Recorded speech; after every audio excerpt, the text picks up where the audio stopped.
the Caddo, Carrizo Comecrudo, the Coahuiltecan, Comanche, Kickapoo, Lipan Apache, Tonkawa, and Isleta del Sur Pueblo, and all the American Indian and indigenous peoples and communities that have become a part of these lands and territories in Texas. The University of Texas at Austin is one of the nation's largest and best public universities. What starts here changes the world is what we like to say. The university is central to the town, right adjacent to the Capitol. We have 52,000 students, about 12,000 of whom are graduate students. Something like 18 colleges and schools, the Jackson School being one of those, and almost 50 top 10 programs across that. Basically, the school is very large, very broad, and very deep in all of the academic subjects it pursues. We conduct about $750 million in externally supported research that has had impact on the energy industry, on the medical industry. We're very proud of the fact that the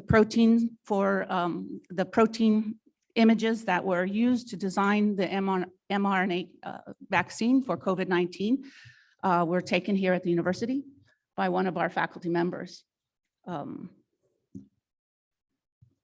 Yes, so the university includes the Texas Advanced Computing Center, which is one of the world's top academic supercomputing centers.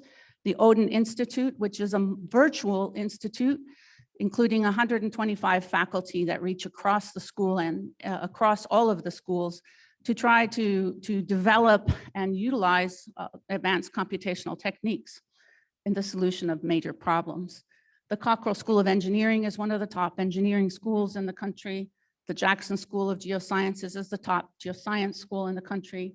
We have the LBJ School of Public Affairs, and it really goes on. And I think the point of this is that the university values reaching across the disciplines in order to solve problems. And this is one of the things that I'm most attracted to about this conference is the goal of the conference is to bring together stakeholders from across many, many areas to envision what needs to be done next. But really, what we're really proud of is the fact that we won the college national championship in Jeopardy. So congratulations, Jaskaran. Jaskaran Singh is perhaps the best known celebrity on campus right now. Forget football, it's Jeopardy. The Jackson School of Geosciences is a young school. We just started in the early 2000s as the vision of John and Catherine Jackson, who are our major donors. It brought together three well-established geoscience organizations, the Department of Geological Sciences, which has 50 faculty members doing, and 200 graduate students, 200 undergraduate students doing research across the breadth of the geosciences. The Institute for Geophysics was founded in 1972 by Maurice Ewing, whose name is probably known to everyone in this room. And the Institute is very well known for its expeditionary scale research. They work very broadly on earthquakes, earthquake hazards, and subduction zone science, ice, the cryosphere, you name it, and ocean modeling. And finally, the Bureau of Economic Geology, which is over 130 years old now. This was the original state survey of the state of Texas, but it has grown to be our largest research unit, has over 250 people in the BEG alone, and they conduct research at the interface of economics, energy, and the environment, with a particular focus on the state of Texas. So we're very proud there of many of our industry consortia, which have addressed challenges to the energy industry, and continue to do so with consortia in geohydrogen or hydrogen storage, the Gulf Coast Carbon Center, which is focused on carbon sequestration, and the Cost of Electricity Center, which is actually an initiative to try to establish the true costs of the various kinds of energy that we do consume. So you can see that the Jackson School itself is all about bringing together different groups across many areas. So while we like to say that the world needs geoscientists to address the problems of the future, this is something we're trying to convince students about. I don't know if you've noticed, but students have painted the geosciences as a dirty science and an old science, and we're doing our very best to convince them that geoscience is in fact foundational to addressing all of the problems that they want to solve. But so too are marine geology, marine geophysics, marine ecology, you name it, climate science. I think what's beautiful, again, as I said about this conference, is that you are not a group of scientists sitting together trying to decide what the most important scientific problems are. Some of you are, but you can't conclude those things without incorporating all of the stakeholders, which means industry, the people who are indigenous to the lands or who live on the ocean, for example, the coastal and island dwellers. And so I look forward to seeing how well you're able to meld all of this, the interests of all of the stakeholders, because I think that could set an example for the rest of the community on how to approach now the problems of the future. So now I'd like to introduce Alan Leonardi, who's the Chief Puba CEO of the Consortium for Ocean Leadership.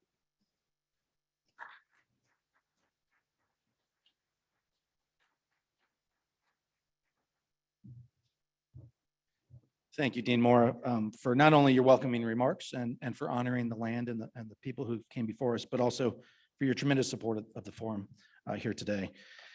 As we kick off this forum, let me just start by saying this. Welcome back. All right, welcome back. For me, I've just sat in front of a Zoom camera for the last 2 years watching myself age. So it's nice to see each other in 3 dimensions once again.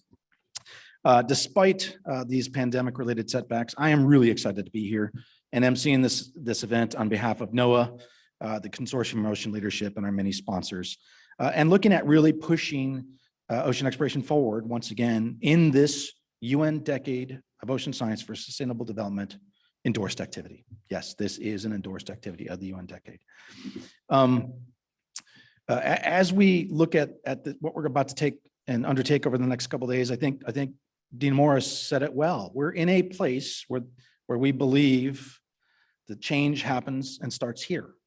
And I can tell you from my experience in these forums in the past and what we're about to undertake, change will happen here over these next couple of days.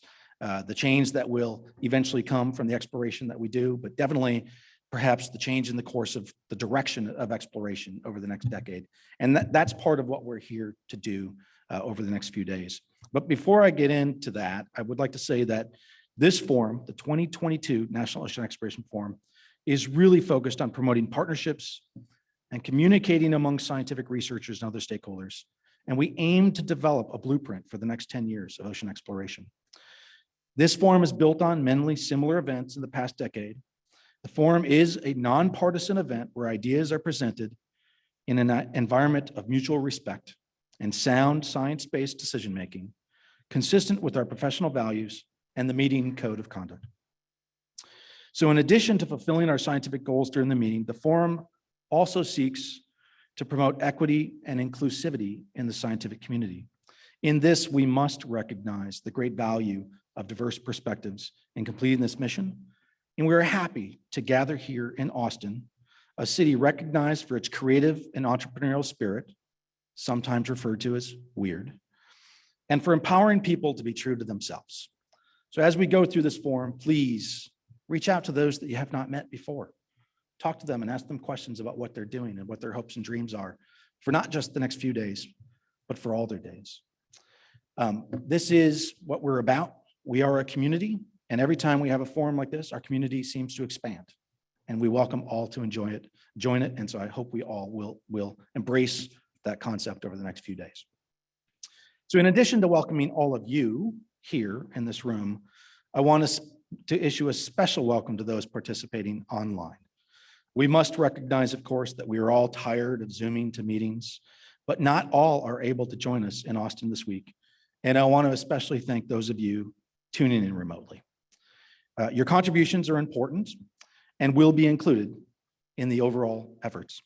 And regardless of your method of participation, I want to remind all of you that Blueprint 2030 contribution form exists. It can be found on the forum website, which if you're not familiar with it, you can just scan a QR code outside this room, or you're probably tuning in via that website right now. And we encourage you to use that form to provide your input. Everything that will be shared and contributed here will be part of the final report and final findings. But if you want to contribute in other ways through the form, we encourage you to do that so, and that will be included as well. There's a few staff roving with microphones during the plenary sessions for Q&A, and we'll have also, though, staff monitoring the chats for questions and interactions from our virtual participants. So please don't be shy in the room and don't be shy online. We want to hear your voices and make sure that your contributions are shared. Because after all, they're a surefire way to get your thoughts and contributions included in the effort and to make sure that we're moving in the direction that is meaningful to you. With all of this in mind, I'd like to kind of start jumping into a little bit of business and shift gears a little bit. And I have the distinct honor and privilege of welcoming Mr. Jeremy Weirich, the new director of NOAA's Office of Ocean Exploration and Research, a position he started a mere 2 weeks ago, and now the leader of an organization that is one of the main and primary sponsors of this forum and all forums that have gone on before it. Prior to rejoining NOAA, Jeremy served as the Vice President for Corporate Strategy at the Association of Universities for Research in Astronomy, where he led policy and advocacy related to planning for the next generation of U.S. cutting-edge telescopes. Before that, Jeremy worked on the U.S. Senate's Committee on Appropriations in the position of Majority Clerk for the Commerce, Justice, Science, and Related Agencies Subcommittee, where he had jurisdiction over all government ocean science and exploration, among other things. Despite those clearly relevant roles to this forum and what we're here to do this week, it's important to note that Jeremy began his career as a NOAA Corps officer, where he was the operations officer on the NOAA ship Okeanos Explorer, and that he managed testing and product development of the Deepwater Multibeam Sonar System, while also serving as the Maritime Archaeology Program Officer. Clearly, Jeremy is not new to our community, and we are lucky to have him in this role. So please join me in welcoming Jeremy to the stage for a few short remarks.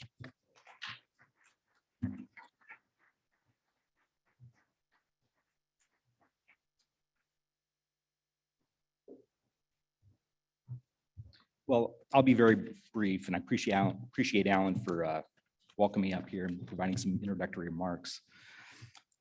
First of all, I do want to thank COL for putting this on for NOAA's Office of Ocean Exploration and for the community overall. It's not easy to provide a forum like this in a world where we're still dealing with a pandemic.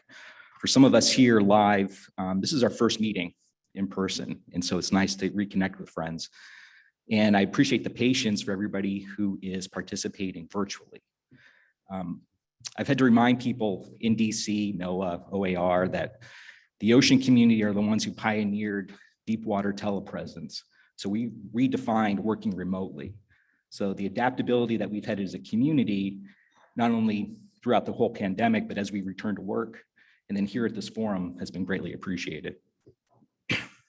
As for me, Alan described my background. I'm not going to get into that. Most of you know me from my previous roles with NOAA or my ancillary roles that I had helping out the ocean community. Excuse me. And for those who don't know me, please seek me out, introduce yourselves, and I promise to do the same. I'm looking forward to meeting all new faces during this time here. But I do have one request. As Alan said, this is only my second week on the job. So be patient with me, please. But I do want to, in that short period, I do want to thank Janine Fisher and all the staff at Ocean Exploration for their work bringing me up to speed during this last 2 weeks. It's been a crash course on understanding where the program is and how we got here.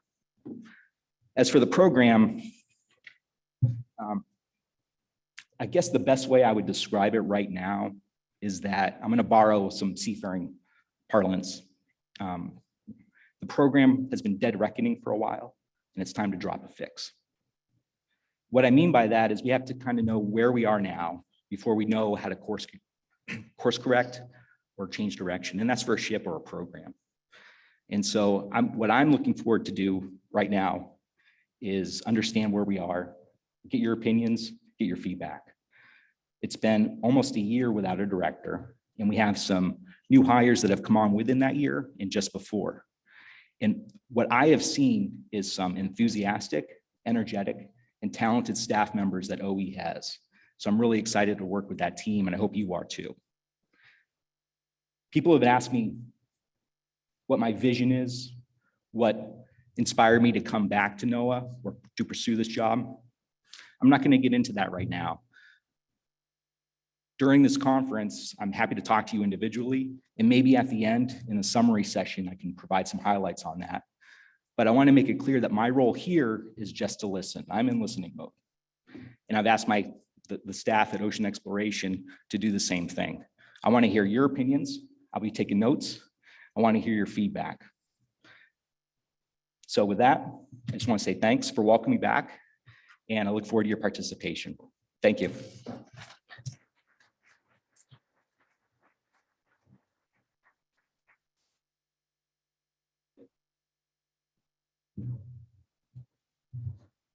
Thanks, Jeremy, for your remarks and for joining us here at this important meeting. I will second Jeremy's plea to all of you. Definitely feel free to reach out and introduce yourself. I know you all have brilliant ideas that you would love him to fund. Maybe today or these next couple of days is not the place to explore those, but maybe just to get to know each other a little bit. And of course, Jeremy, I applaud you for wanting to also reach out. We understand you're new on the job. I'd like to say that you have tough shoes to fill, but I personally know the guy who was in the job previously. And I don't know that that's completely true. So at this point, I'd like to jump in. We're a little bit ahead of schedule. That's a good thing. It's good for us to keep on schedule as we go.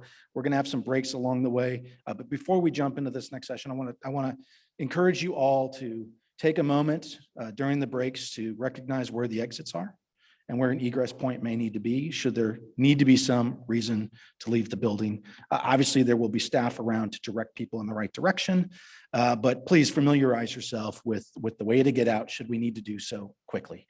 It's important that we do that calmly and patiently, but I, for one, am hoping that that doesn't have to happen. As we progress through this forum, we want to make sure that we focus more on dialogue and information sharing than pomp and circumstance. So as we transition over the next few days from one session to the next, I am not planning on having long-winded remarks. I will introduce panelists. They will introduce the speakers to you from the panel. I will introduce the panel leads. They will introduce the panelists to you. The panelists will introduce themselves. We want to keep things moving. So I'm here mostly as a little bit of a master of ceremonies and to direct traffic. And hopefully I won't say anything offensive that might get me slapped up on stage like we might have exhibited last night at the Oscars. So without further ado, I want to note that during each break session, we're going to be breaking in between sessions, getting people up on stage. There will be a variety of videos that will be shown. So I encourage you to tune in as people are shuffling about, getting to and from the stage for the various panels. And at the various break points, feel free to step out. The bathrooms are on either end of this hall. So if you need to step out, just quietly step out. You need to get a bite to eat or something to drink, please do so. And we'll quietly progress in between sessions through the course of the day. So without further ado, I'd like for us to start to get on the show and start to focus on our first panel. So the panelists, if you want to start migrating yourself to the front, you can do so, and we'll get a video going. And as soon as we're all set, I'll come back up and introduce the session lead for that panel, and we'll get going. But in the meantime, we've got a few minutes. So if you want to take a quick break and get a cup of coffee, or Dean Mora, if you want to come up, you've got something you want to say.